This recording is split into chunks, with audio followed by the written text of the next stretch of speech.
नमस्कार. पावसाळा सुरू होण्यापूर्वी आपल्याला सांधेदुखी, अंग दुखणं, पाठ दुखणं, थकवा येणं ह्या सगळ्या तक्रारी जाणवायला लागतात. तुम्ही कधी विचार केलाय का की ह्या तक्रारी ह्याच ऋतूमध्ये सगळ्यात जास्त दिसतात? कारण आपण शरीरानं निसर्गाशी पूर्णतः जोडले गेलोय. आणि हा जो कालावधी आहे म्हणजेच उन्हाळ्याच्या शेवटचा आणि पावसाळ्याच्या सुरुवातीचे दिवस हा ऋतुसंधी काल आहे. दोन ऋतूंना जोडणारा हा कालावधी आहे. ह्यालाच आपण प्री मान्सून सीझन आणि आयुर्वेदात ह्याला प्रावृट ऋतू असं म्हटलंय. या ऋतूमध्ये वातावरण अचानक बदलायला लागतं. सोसाट्याचा वारा सुटायला लागतो, वाऱ्याची दिशा आणि गतीसुद्धा बदलायला लागते आणि वातावरण कोरडं होतं. ह्या कोरड्या वातावरणामुळं आपल्या शरीरातला वात दोष वाढतो आणि ह्याच वाढलेल्या वातदोषाचे परिणाम आपल्याला शरीरावरती सुद्धा दिसायला लागतात. आणि जसं एखादा शत्रू जास्त बलवान होत असेल तर त्याला जिंकावंच लागतं, तसं ह्या ऋतूमध्ये वातसुद्धा बलवान होत असतो आणि त्याला जिंकण्यासाठी आपल्याला काही सवयींच्यामध्ये बदल करावे लागतात आणि काही विशेष तयारीसुद्धा करावी लागते, जेणेकरून पुढे येणाऱ्या वर्षा ऋतूमध्ये येणारा वातदोष आपल्याला जास्त त्रास देत नाही. या वाताला जिंकण्यासाठी सगळ्यात चांगली सवय म्हणजेच स्नेह अभ्यंग, म्हणजेच आपल्या अंगाला तेलाचा मसाज करणं. कारण आपली त्वचा हे वाताचं इंद्रिय आहे आणि त्यामुळं जर आपण ह्या त्वचेला तेल लावलं तर तेलाच्या वातशमन ह्या गुणधर्मामुळं त्वचेकडचा वात तर कमी होतोच, पण त्याचबरोबर आपल्या संपूर्ण शरीरातला वात ह्याच्यामुळे कमी होतो. मग कुठलं तेल लावायचं? तर वाताच्या प्रकृतीच्या लोकांनी इथं तिळाचं तेल लावायला पाहिजे. पित्त प्रकृतीच्या लोकांनी खोबरेल तेल, तर कफ प्रकृतीच्या लोकांनी मोहरीचं तेल लावलं तर ते जास्त फायदेशीर राहतं. तुम्ही जर शक्य असेल तर रोज अंघोळीपूर्वी असा तेलाचा मसाज करू शकता आणि निदान शक्य नसेल तर आठवड्यातून 2 ते 3 वेळेला तरी असं तेल तुम्ही लावायलाच पाहिजे. बाहेरून अभ्यंग केल्यामुळं जसा वातदोष कमी होतो तसाच आंतरिक वाताला कमी करण्यासाठी सुद्धा आपल्याला आतून वंगण करणं गरजेचं आहे. ह्यासाठी मग तुम्ही रात्री झोपताना कोमट गाईच्या दुधासोबत जर 2 चमचे गाईचं तूप घेतलं तर त्याचा फायदा होतो. याच्यातून आतड्यांचं वंगण होतं, वातदोष कमी होतो.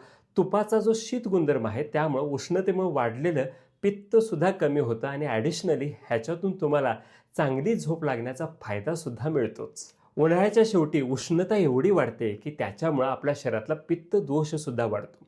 मग ह्या पित्ताला फक्त कमी करण्यापेक्षा त्याचं रेचन करणं, त्याचा निचरा करणं खूप फायदेशीर ठरतं आणि यासाठी आपल्याला एरंडेल तेल मदत करतं. एरंड फक्त पित्ताचं रेचनच नव्हे तर पुढे वाढणाऱ्या वातावरती नियंत्रण ठेवायला सुद्धा मदत करतं. त्यासाठी तुम्ही निदान आठवड्यातून एकदा सकाळच्या वेळेला 10 ते 15 मिली एरंडेल तेल जर घेतलं तर त्याचा तुम्हाला फायदा नक्कीच होईल. त्याची योग्य पद्धत काय, त्यावेळेला काय पथ्य सांभाळायची ह्याच्यासाठी तुम्ही हा व्हिडिओ आम्ही बनवला आहे, तो व्हिडिओ नक्की बघून घ्या. अशा पद्धतीचं एरंडेल तेल घेणं शक्य नसेल तर तुम्ही चपातीच्या किंवा भाकरीच्या पिठामध्ये पीठ मळतानाच जर 2 चमचे एरंडेल तेल टाकलं तर त्याचाही तुम्हाला फायदा होईल. ह्याच्यामुळे चपाती किंवा भाकरी चविष्टसुद्धा होईलच आणि आपल्या जेवणासोबतच एरंडेल तेल आपल्या पोटामध्ये जाईल आणि त्याचा आपल्या पचनावरती आणि एकूणच सार्वधिक वात कमी करण्यावरती सुद्धा चांगला परिणाम बघायला मिळेल.